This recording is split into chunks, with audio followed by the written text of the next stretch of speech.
want to hurt anymore, and for some reason, when I'm with you, it just hurts the both of us. There is something so intrinsic about the mother-daughter relationship that is universally felt but seldom unpacked. Mother and daughter, the one dynamic in this world that is, on the surface, expected to be easy, pure, kind, but in reality is exactly the opposite. There is a paradoxical push and pull between women and their mothers. Intense distaste can prevail alongside a powerful yearning for acceptance. In fact, those ambivalent feelings actually exist because of each other. Parents and children fight because of power conflicts and differences in perspectives, yes, but this is about more than hormones, control, and petty anger. There's something innate to the mother-daughter relationship that has made it exceptionally complex, and it's an issue that goes back to the dawn of humanity. The mother-daughter conflict is multidimensional but can be broken into three main components. The dyad being extensions of one another, influence of the patriarchy, and generational trauma. No mother-daughter relationship is devoid of any of these three factors. Inevitably, they shape how a mother raises her daughter and the welfare of their relationship at any given time.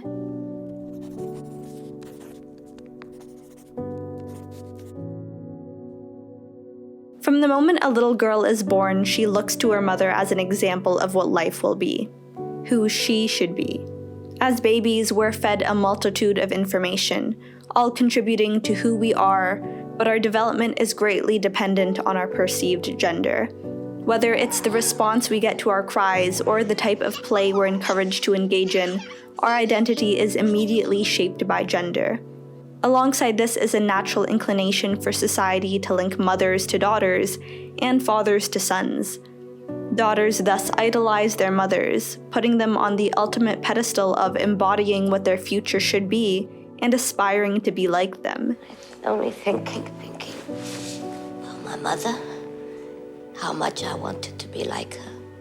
Mothers see this emulation as validation for all the hard work they've put into raising their child. Young girls are constantly compared to their mothers in terms of appearance and behavior in childhood. They're seen as mini-me's of their mother. When I was 9 years old, my mother's version of believing in me was believing that I could be anything she wanted. But as a young woman grows and naturally loses some of her dependency on her mother and develops her own identity, the mother can struggle with the newfound loss of control and process the detachment as rejection. Mothers feel like their daughters have suddenly changed into strangers, and daughters don't understand why their mothers can't just love and accept them for who they are. You want me to be someone I'm not. I'll never be the kind of daughter that you want me to be. And this is where the power of expectation lies. Daughters aren't just reflections of their mothers, they're extensions of them. They still have a future in front of them that they can shape in whatever way they wish, but they often have a hopeful vibrance that's been dimmed throughout the years for their mothers. Because a mother knows no world other than what they've lived in, they expect their daughters to fit into it. A mother and daughter may walk on the same earth, but they live in different realities, each shaped by the societies they've been raised in. In Lady Bird, Marion speaks to her teenage daughter Christine, or Lady Bird as she would prefer to be called, with such hostility at times. The way that you work, or the way that you don't work, you're not even worth state tuition, Christine. It's shameless, it's hurtful, and you can see the impact it has on Lady Bird. The two have gotten comfortable with throwing whatever shots necessary at each other in arguments. You give me a number for how much it costs to raise me, and I'm gonna get older and make a lot of money and write you a check for what I owe you so that I never have to speak to you again. Well, I highly doubt that you will be able to get a job good enough to do that. And yet, Christine still seeks her mother's acceptance. I wish that you liked me. Of course I love you. But do you like me? Lady Bird has big dreams for her life. She wants something more than what she already has and repeatedly expresses her wishes to move to a city with culture. As she shames Sacramento, Her mother takes that as an insult to the life she's worked so hard to give her. Marion is losing her grasp on her daughter. But what's even more difficult to process is if Lady Bird so desperately wants to leave, what does that mean about her? Has her own life been subpar?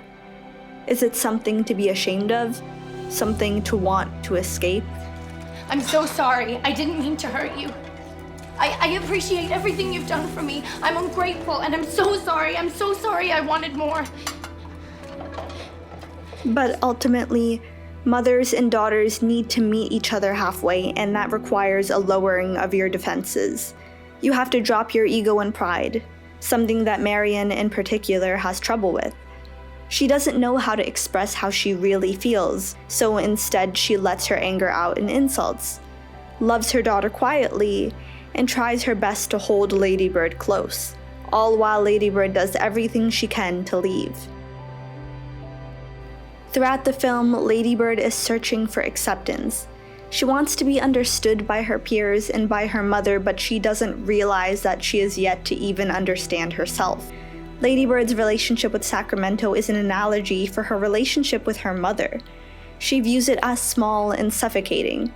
She thinks it won't allow her to be who she really wants to be, so she pushes it away, and only with distance does she realize how much she really loves it.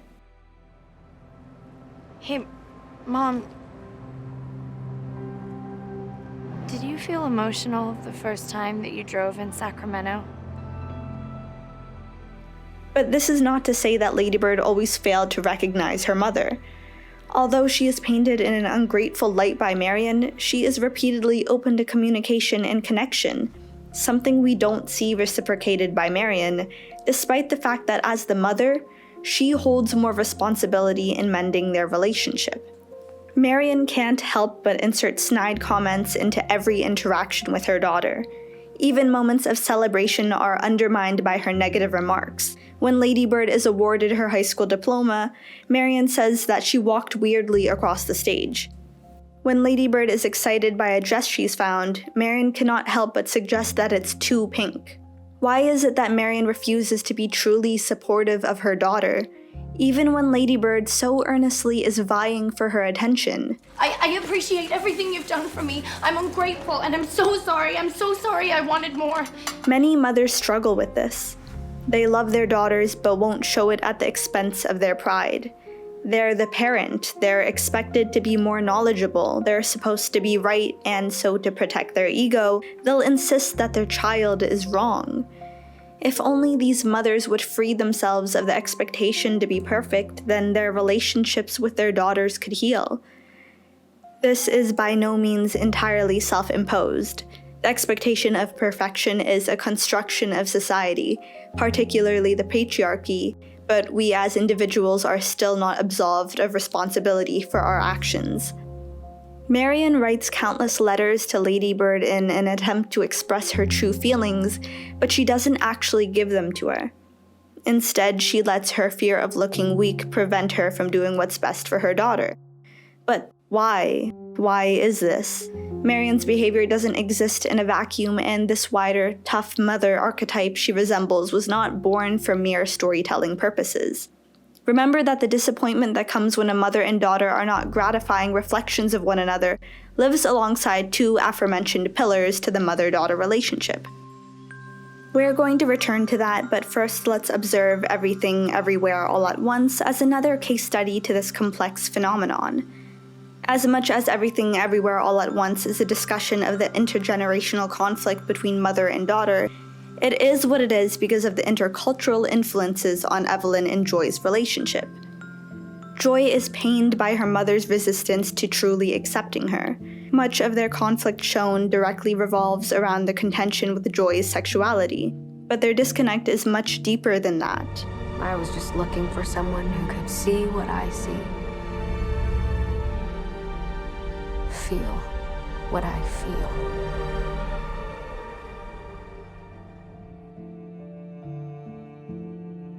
Throughout the film, Evelyn's perspective of her own life completely evolves.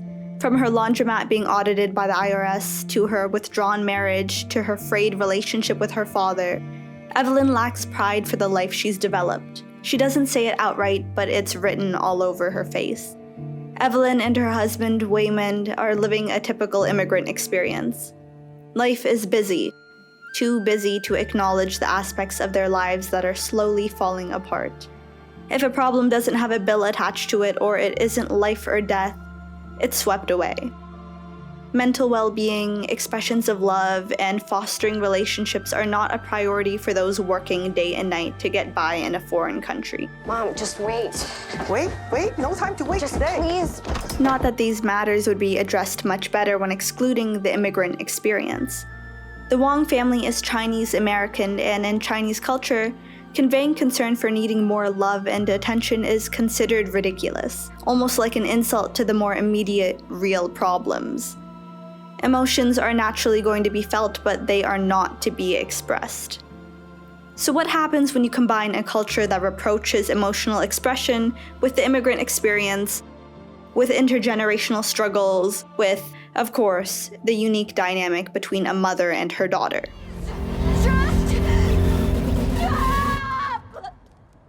This is what happens.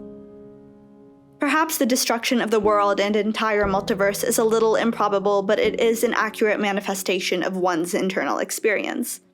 Joy wants to be understood, she wants to feel seen, she wants to be accepted, but Evelyn doesn't know how to give her that, because she hasn't accepted herself yet.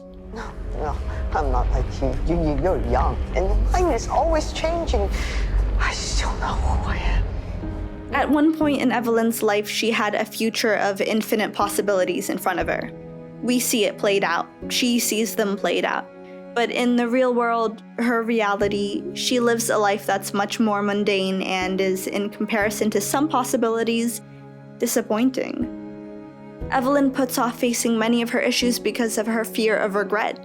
What if that leap of faith she took many years ago to move to America was the wrong decision? What if she's never able to achieve all of her hopes and dreams? Her answer is joy. Our little explorer.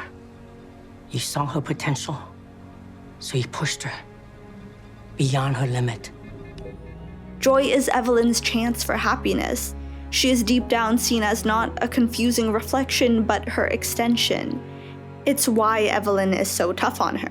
If Evelyn cannot accomplish the life she wanted, maybe Joy can.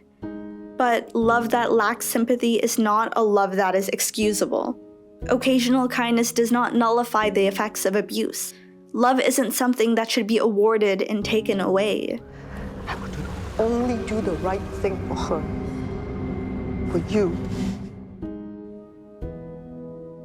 Parents often try to rationalize their cruelty by saying that they are the way they are out of love. But how good are your intentions really if they do not acknowledge the impact they have? You push your own daughter too hard until you broke her. You created Jobu Tapake.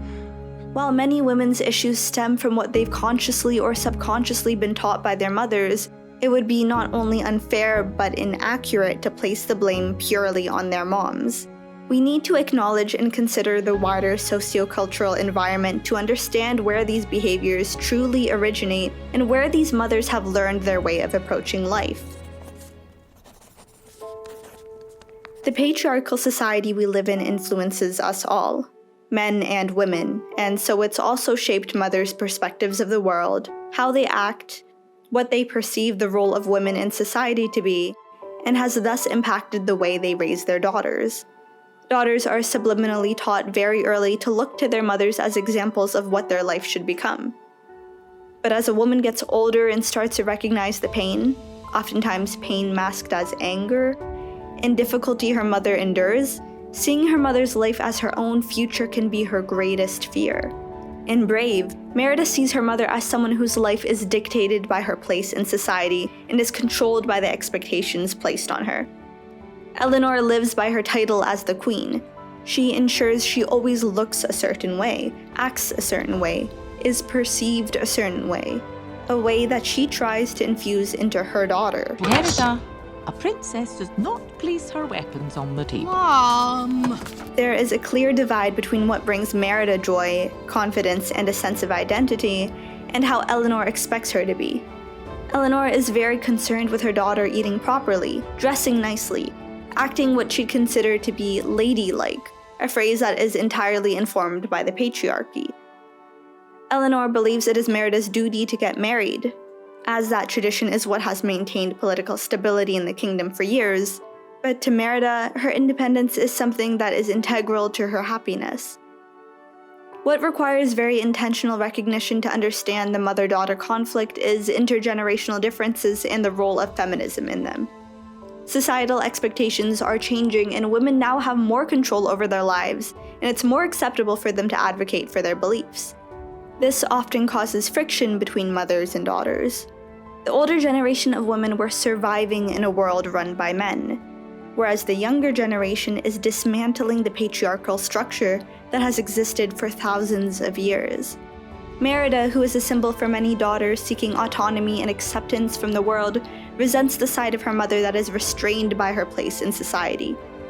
Merida's been raised in an environment that encouraged her freedom, so she doesn't understand why her mother doesn't exercise her own voice. What daughters often fail to realize is that it is not a matter of stubbornness that keeps women quiet. It is the patriarchal system that has silenced them for generations and generations. I want a spell to change my mum. That'll change my fate. Daughters are natural extensions of their mothers, and as a byproduct, they may be guided down the same life path as them, destined to reach the same fate, a fate that daughters look at within their mothers and fear. The witch in Brave tells Merida to remember the words, "Fate be changed, look inside, mend the bond torn by pride." The conflict between mothers and daughters is commonly an exhibition of pride, where both parties look down on the life approach of the other. In many cases, this is a form of internalized misogyny. Traditional mothers see their daughters' desire for freedom as improper, reckless, and selfish because they are not familiar with it. They never had the opportunity to even fathom living and thinking in that way. But feminism is inherently intersectional and must be treated as such to have an accurate understanding of its impacts. Women's rights look very different in Western and Eastern cultures. Western cultures prioritize direct communication and individualism, but Eastern cultures operate primarily through indirect communication and collectivism. Individuals are embedded within a group identity, first and foremost their family. I'm not your slave. This isn't China. You can't make me. Daughters' decisions and behaviors are seen as a reflection of their moms, and so their mistakes are considered failings on their mother's part. This placement of responsibility is why mothers from Eastern cultures, in particular, so frequently critique their daughters.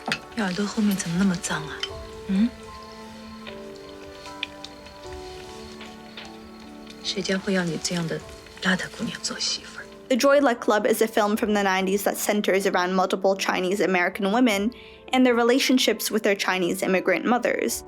We bounce back and forth in time, diving into not only what makes their relationships contentious, but the mother's own traumatic relationships with their mothers. And what do we find is structural in the dynamics of every pair? The relentless grasp of the patriarchy. Mom, what does it mean? What does it mean, Mommy? I tell you the story because I was raised the Chinese way. I was taught to desire nothing, to swallow other people's misery, and to eat my own bitterness. Mothers' habitual criticism of their daughters is a side effect of being conditioned to abide by societal gender-based expectations their entire lives. 吃慢点啊，谁家女孩子像你吃得这么快呀？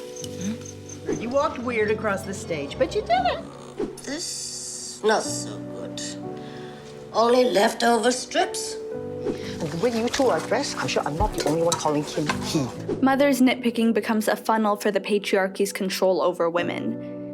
While mothers may force these misogynistic social rules upon their daughters with the intentions of helping them get by, daughters feel suffocated and accept this as them never being good enough. I'm just sorry that you got stuck with such a loser, that I've always been so disappointing. But there's still an important aspect of this pillar that remains unaddressed. This is where we find that indiscernible line between protecting women from the patriarchy and entrapping them in it. Be two kinds of daughter, obedient or follow own mind. Only one kind of daughter could live in this house, obedient kind. Many women have gotten so used to conforming to the patriarchy as a form of self-preservation that they aren't able to recognize the harms it has. In the case of Soo-yoon and June, Soo-yoon is unfamiliar with children, particularly young girls, voicing their feelings and opinions because it's not a part of Chinese culture. She knows life to be composed of silent pain, so that's the mentality she teaches June. But telling a young girl to stay quiet, especially to their mother, a person they should be encouraged to be themselves around, just reinforces the patriarchy. All of the mothers in the Joy Luck Club had their power stripped from them in their youth in one way or another, whether through being forced into child marriage, facing domestic abuse, or becoming a victim to war. Here's where the pill is a little hard to swallow. When power and choice are taken away from us, we feel compelled to regain them in another way, oftentimes subconsciously. For a mother, exacting control over her daughter is the easiest outlet to do this. In this way, the mother feels strong from weakening her daughter, perhaps not with the intention to cause harm, but in an attempt to feel in power of herself. The illusion of control a mother is given by keeping her daughter disempowered protects her from having to confront the unacknowledged suffering within herself that she'd rather ignore. When a woman is strong, uses her voice, and is fulfilled, the absence of those attributes within her mother is highlighted. Facing your weaknesses is never easy, so seeing your daughter flourish would trigger that in a conscious or subconscious way.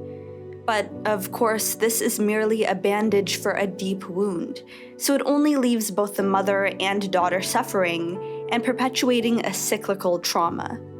You're going to struggle to find someone who will admit that they're hurting their daughter to make themselves feel better, but it's an instinctive occurrence no different to someone picking on another person to make themselves feel better. The distinction here is that you wouldn't expect a mother to do anything to hurt their child for their own betterment. It's an ugly idea because of how it tarnishes our internal conception of the perfect mother image. But our anger and intolerance for mothers' flaws have been guided by society's expectations for women to always be perfect. And thus, we are also upholding the standards of the patriarchy when we deem them irredeemable. Of course, the answer is never to expect for daughters to just put up with these damaging consequences of their trauma.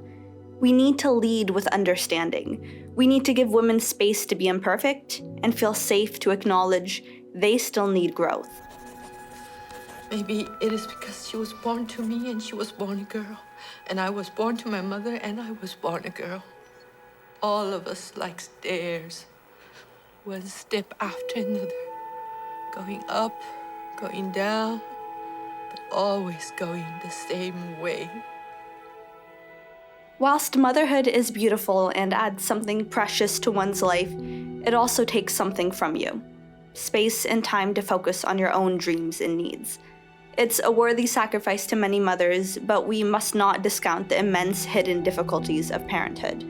There's a pain and struggle you're not allowed to talk about because you're meant to be focused on your child. Children look to their parents for guidance, so mothers and fathers feel a pressure to put on a brave face and ignore their own feelings. For a mother, this experience can be especially overwhelming. When a woman becomes a mother, motherhood inevitably becomes a large portion of her identity. Much of her day is occupied by raising her children, tirelessly cooking their meals, cleaning after them, taking them to school, trying to make them turn into a good person. But amidst that perhaps fulfilling but nonetheless demanding lifestyle, who ensures the mother is taken care of?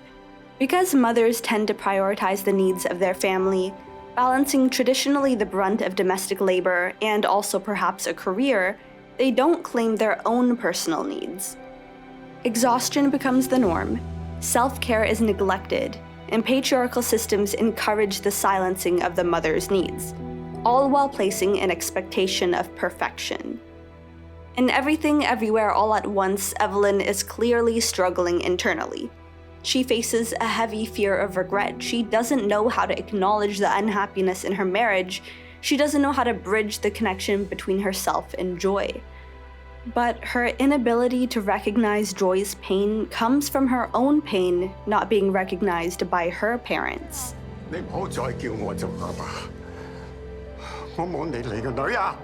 As it is expected for women to be caring of others' needs, emotionally starved mothers tend to turn to the woman closest to them, often their daughters. One of the ways these mothers may cope with their pain is through controlling their daughters in order to vicariously live through them. Joy is Evelyn's backup plan for reaching happiness. If Evelyn can't find that American dream she aspired for, maybe Joy can live it out. Joy, wait, please. I have something to say to you. There's a desire for Evelyn to express her thoughts and emotions and address tough situations, but she doesn't know how to. So she instead resorts to saying something easier: criticism. You have to try and eat healthier. You are getting fat. We cut back to a shot of Evelyn with her own father, who she doesn't have a very open relationship with. Immediately, there's this visual separation between the mother and daughter, who are part of two different generations, but share a similar anguish. There is a daughter with pain bursting through, and a mother with pain held within. Evelyn has developed something called cold mother syndrome. Cold mother syndrome refers to a parenting style characterized by a lack of emotional availability, warmth, and responsiveness. It can be displayed through blaming, criticism, gaslighting, and emotional avoidance. When children are emotionally neglected and not provided with sufficient nurture, it can have long-term psychological impacts, including a tendency to repeat these familiar patterns of emotional unavailability. For Ying Ying in the Joy Luck Club, this presents itself as emotional withdrawal from her daughter, Lena. Ying Ying faced an abusive and unfaithful husband who made her feel small, and because of that, she suffered from depression for years. Later, she fears that Lena learned to keep her needs invisible from her. But Lena had no spirit, because I had none to give her. This is what generational trauma looks like. If we are to observe the unfulfilled needs of the daughter figure, we must also recognize the mother as a daughter herself. Daughters take note of their mother's unspoken dissatisfactions with life and resent what they see, but they don't realize the social pressures that led the mother to adopt this lifestyle. They just see a future they fear. A future that may repeat itself without active intervention. Didn't you ever go to sleep without putting all your clothes away perfectly? Like even once?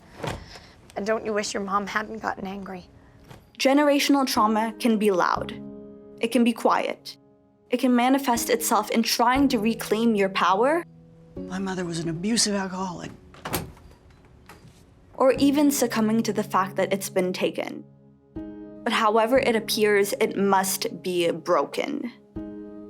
There's a phrase coined the mother wound, which succinctly describes all of this. It refers to the emotional trauma a mother passes to her child, more commonly her daughter. It occurs due to a mother's lack of emotional availability and when a child doesn't receive sufficient nurture. This mother wound thus creates a cycle of trauma, passing down from generation to generation. This is the damage we see in Evelyn, and in Ying Ying, and in Anmei, and Lindo, and Marion, and it's been passed down to Joy, and Lena, and Rose, and Waverly, and Ladybird, and so many other women. You don't know the power you have over me. One word from you, one look, and I'm 4 years old again, crying myself to sleep. Because nothing I do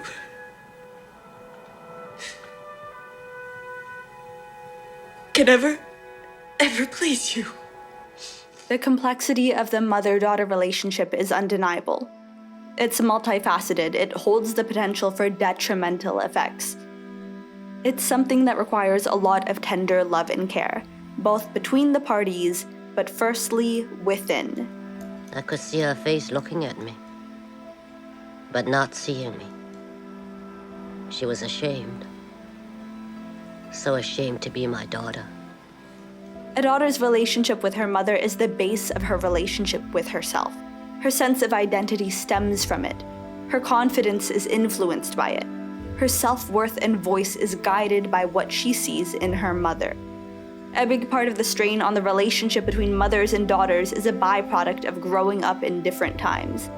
They face similar issues with society, their family, even within themselves, but they struggle to communicate about them in the same language. Your mom's hard on you.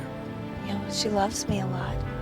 But breaking the cycle of generational trauma and the mother wound requires more than understanding. That's merely the first step.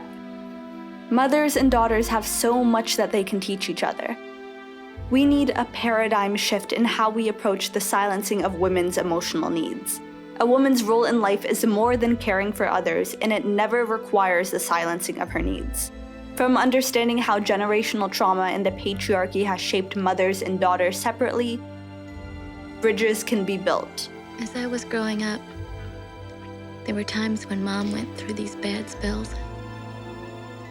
She often seemed scared and sad, but she would never talk about it, except to say that she'd been married to a bad man in China.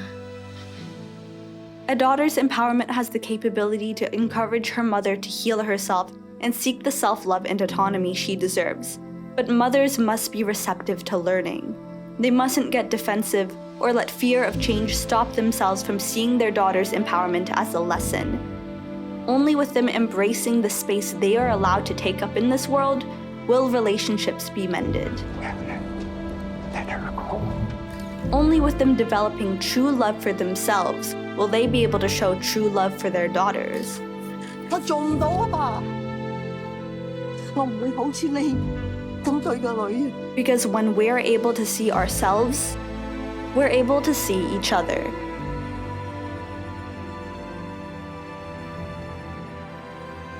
你唔中意，唔接受，都唔緊要，因為呢個就係我。It's not too late. All my pains, my regrets, I will gather them together. My mother, not to know her worth until too late. Too late for her, but not for me. You have style. No one can teach. Must be born this way. I see you.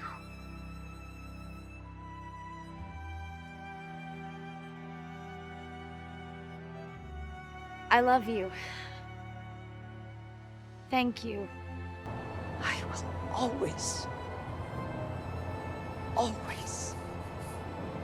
want to be here with you.